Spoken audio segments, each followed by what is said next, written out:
नमस्कार। आप सबका स्वागत है आपके अपने YouTube चैनल मैथ्स क्लास में। इसमें हम गणितीय प्रश्नों को हल करते हैं।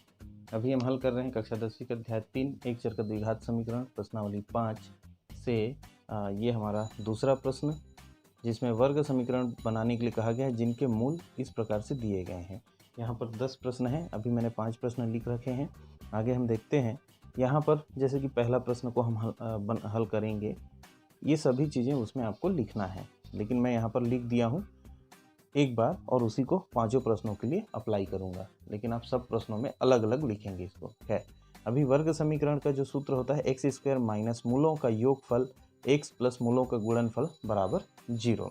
तो देखिए पहला प्रश्न को मैं हल करता हूँ तो यहाँ के लिए क्या हो जाएगा, एक्स स्क्वायर मैंने रख लिया माइनस मूलों का योगफल मतलब 7 और 4, यहाँ मूल दिए हैं 7 और 4, तो दोनों का योगफल मतलब दोनों को मैंने जोड़ दिया, फिर प्लस मूलों का गुणनफल मतलब 7 और 4 का मैंने क्या कर दिया, गुणा कर दिया, और इसको हल करेंगे तो एक्स स्क्वायर ये हो जाएगा माइनस 7 + 4 11 एक्स प्लस 7 चौक 28 बराबर 0।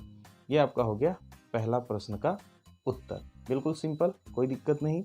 दूसरा हम आते हैं ऋण 5 और ऋण 11 के लिए। देखिए एक्स स्क्वायर हमने रख दिया, एक्स स्क्वायर माइनस मूलों का योगफल तो -5 और -11 दोनों को हमने एक साथ रख लिया। यदि यहाँ जैसे था प्लस किया, यहाँ पर भी प्लस करेंगे लेकिन माइनस है तो इसलिए माइनस और प्लस का माइनस ही हो जाएगा अंतिम में, इसलिए हमने -5 और -11 रखा। एक्स प्लस मूलों का गुणनफल मतलब -5 का हम गुणा करेंगे -11 के साथ। तो अब इसके बाद हल करते हैं। देखिए एक्स स्क्वायर आ गया, अब यहाँ पर माइनस है और ये कोष्टक के भीतर में ऋण 5 और ऋण 11 जुड़ के ऋण 16 हो गए, और ये हो गया एक्स, और यहाँ ऋण और ऋण का हो जाएगा धन, 11 का 5 से गुणा करेंगे हो जाएगा 55 बराबर 0। अब यहाँ पर साथियों देखिए अगले लाइन में यदि हम लिखते हैं तो ऋण और ऋण का जो वो है मल्टीप्लाई हो जाएगा, और मल्टीप्लाई होके ये क्या बन जाएगा, प्लस बन जाएगा। तो उसको मैं एक साथ ही लिख देता हूँ, अलग से लाइन ना लिख के। यहाँ पर ये हो गया आपका x square plus 16x plus 55। इस प्रकार से आपका आंसर हो गया। इसके लिए दूसरे वाले इस क्वेश्चन के लिए answer x square plus 16x plus 55 equal to 0। अब ये तीसरा समीकरण को हम हल करते हैं यदि, तो तीसरा में क्या दिया है, तीसरा कंडीशन दिया है एक्स स्क्वायर तो जैसा है वैसा रखेंगे ही, माइनस मूलों का योगफल मतलब -2 + 4, और उसके बाद है x प्लस -2 का 4 से गुणा करेंगे बराबर 0। अब इसको हल करते हैं तो एक्स स्क्वायर हो गया, अब यहाँ माइनस हो गया, देखिए -2 + 4, तो 4 में से 2 गया, 2 बचेगा, तो 2 चूँकि धनात्मक बचेगा मैं सीधा सीधा क्या लिख देता हूँ, 2 लिख दिया।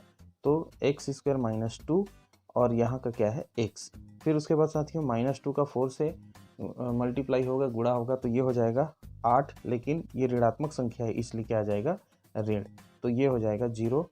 X square -2x - 8 equal to 0। ये आपका हो गया तीसरे प्रश्न का उत्तर। अब हम आगे आते हैं चौथा प्रश्न के लिए। चौथा प्रश्न में क्या दिया है, 12 और ऋण 24 हल करते हैं। यहाँ से एक्स स्क्वायर हमने रख लिया, माइनस हो गया, देखिए यहाँ माइनस है, माइनस मूलों का योगफल मतलब 12 और ऋण 24 एक साथ हमने रख लिया, पीछे आ गया एक्स, यहाँ का जो एक्स है यहाँ आ गया, प्लस मूलों का गुणनफल मतलब 12 और ऋण 24 का हमको क्या करना है, गुणा करना है।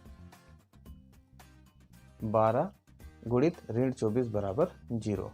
अगले लाइन में एक्स स्क्वायर देखिए -12 में से ऋण 24 गया तो कितना बच जाएगा, ऋण 12, और यहाँ पर हो जाएगा x।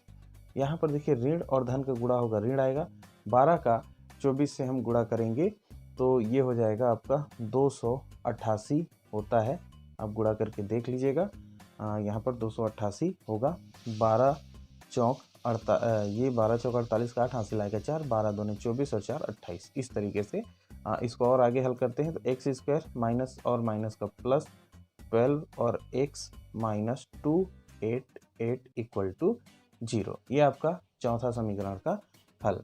अब उसके बाद पांचवा प्रश्न हल करेंगे। पांचवा में क्या दिया है, जो सूत्र है वो हमने रखा एक्स स्क्वायर माइनस हमने रखा मूलों का योगफल मतलब 4/5 और ऋण 3/5 को हम जोड़ेंगे, तो 4/5 यहाँ पर धन ऋण 3/5 और हो गया x प्लस दोनों का गुणा भी होगा 4/5 गुणित ऋण 3/5 बराबर 0।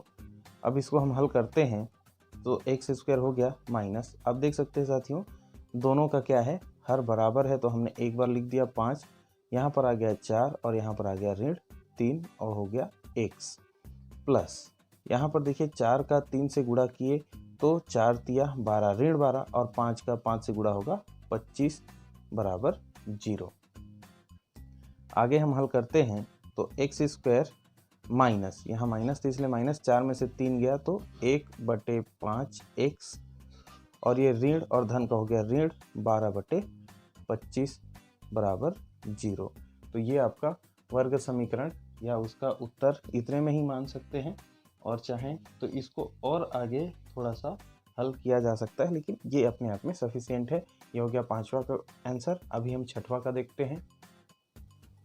6वां प्रश्न 4 और 4 यहाँ पर दिया गया है। अब हम इसको हल करेंगे तो x स्क्वायर हो गया माइनस मूलों का योगफल मतलब 4 धन 4, ये जो दिया गया है x प्लस मूलों का गुणनफल मतलब 4 × 4 बराबर 0। एकदम सिंपल हल कर लीजिए। x स्क्वायर 4 और 4 का हो गया 8 और सामने ऋण है इसलिए ऋण 8 धन 4 चौक 16 = 0। ये आपका हो गया 6वां का आंसर। अब उसके बाद 7वां का हल करते हैं। x स्क्वायर हो गया माइनस मूलों का योगफल मतलब ऋण 1/3 धन 2/5 और यहाँ पर आ जाएगा x। अब यहाँ पर क्या है, मूलों का गुणनफल मतलब ऋण 1/3 गुणित 2/5, इसका मल्टीप्लाई हम कर रहे हैं। तो x स्क्वायर माइनस, यहाँ पर पहले हल करते हैं तो तिर्यक गुणा होगा 5 का। देखिए मैं यहाँ पर रफ करके बता देता हूँ। ऋण 1/3 धन 2/5 है और इनका हम रफ करेंगे। 5 का 1 से गुणा हो जाएगा ऋण 5 और 3 का 2 से गुणा हो जाएगा 3 दूने 6 और 3 का 5 से गुणा हो जाएगा 15। तो यहाँ पर 6 और ऋण 5 मतलब कितना बचेगा 1/15।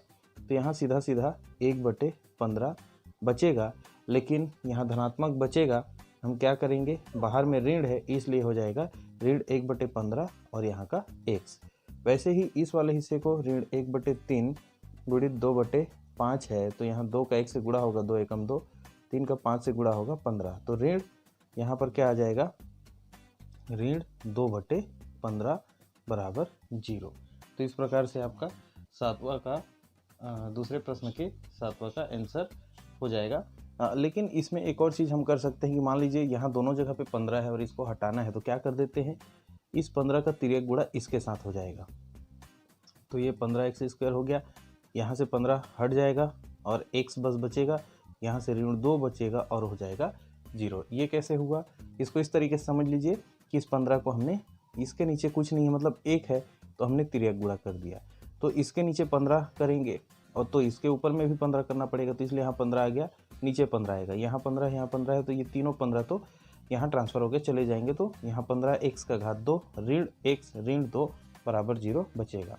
लेकिन फिर भी आप इतना ही लिखते हैं तो भी आपका उत्तर सही है।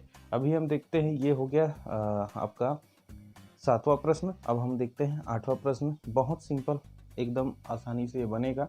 इसको मैं डायरेक्ट लिख देता हूँ, आप इसको बना के प्रैक्टिस कीजिएगा।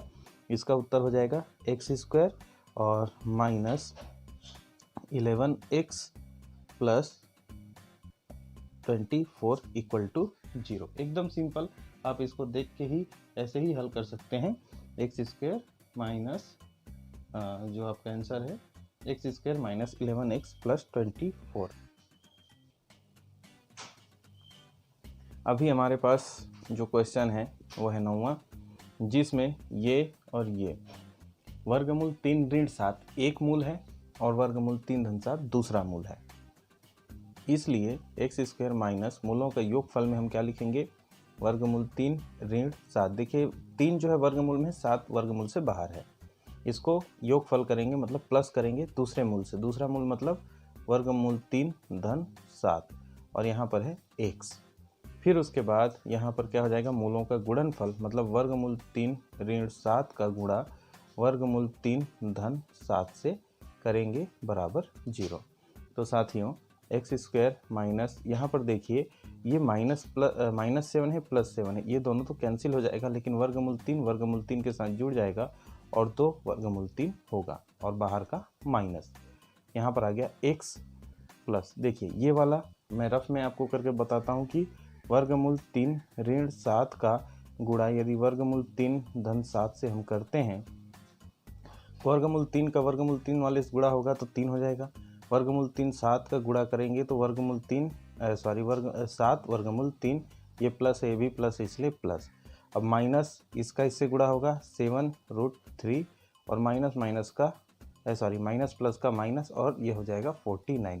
देखिए यहाँ प्लस है यहाँ माइनस है, ये दोनों तो कैंसिल हो गए, हमारे पास क्या बचेगा 3 - 49, इसका मतलब बचेगा -46। तो ये यहाँ जब हम गुणा करते हैं तो गुणा करने के उपरांत हमारे पास जो क्वेश्चन है उसका आंसर में क्या आ जाएगा -46 = 0 आएगा। लेकिन आप जानते हैं कि ये माइनस है और ये प्लस है, बाहर में प्लस अंदर में माइनस, दोनों का गुणा होगा तो फाइनली ये क्या बन जाएगा -46 बन जाता है। तो x² - 2√3x - 46 = 0, ये आपका हो जाएगा 90वें प्रश्न का उत्तर। और ठीक इसी प्रकार से 10वें प्रश्न का भी हमको निकालना है, क्योंकि 10वें प्रश्न में भी जो मूल है ये दोनों मूल लंबे लंबे हैं, इनका हम आपस में हल करेंगे। तो x² मूलों का योगफल मतलब 6 + √5 + 6 - √5 होगा और x बाहर रहेगा। फिर उसके साथ वैसे ही अभी जैसा हमने इसका गुणा किया वैसे ही इनका भी गुणा होगा, 6 + √5 × 6 - √5 = 0। तो देखिए साथियों यहाँ आ गया x², ये 6 + √5 6 - √5, ये √5 इस √5 से कट गया, 6 और 6 का हो गया 12, बाहर का ऋण, तो 12x हो गया प्लस। अब यहाँ पर देखिए जैसा अभी हमने किया था, बीच वाली संख्या तो कट जानी है लेकिन फिर भी हम कर लेते हैं, 6 + √5 × 6 - √5। देखिए 6 का 6 से गुणा कीजिए 36, 6 का ऋण वर्गमूल 5 से तो 6 वर्गमूल 5 ऋण में, फिर इसके बाद इस वर्गमूल 5 का 6 से गुणा किए तो 6 वर्गमूल 5, और ये 5 का इस 5 से गुणा होगा तो वर्गमूल हट जाएगा 5 और धन और ऋण का ऋण। इस प्रकार से ये और ये तो कट जाएगा, 36 में से -5 जाएगा तो कितना बचेगा 31 और प्लस में बचेगा, इसलिए यहाँ पर आ जाएगा आंसर 31 = 0। आप रफ कार्य जो मैंने किया उसको डिटेल से बना के देखेंगे। ये प्रश्न भी एकदम आसान है, कोई बहुत ज़्यादा कठिन नहीं है, आप आसानी से इनको हल कर सकते हैं इस सूत्र की सहायता से मूलों के मान को रख के। तो उम्मीद है प्रश्न आपको समझ में आया होगा, वीडियो भी पसंद आया होगा। यदि कोई सुझाव है, कोई प्रश्न है, हमको कमेंट करके ज़रूर बताइएगा। तब तक साथियों अपना ख्याल रखिए, स्वस्थ रहिए, मस्त रहिए, गणित बनाते रहिए। धन्यवाद।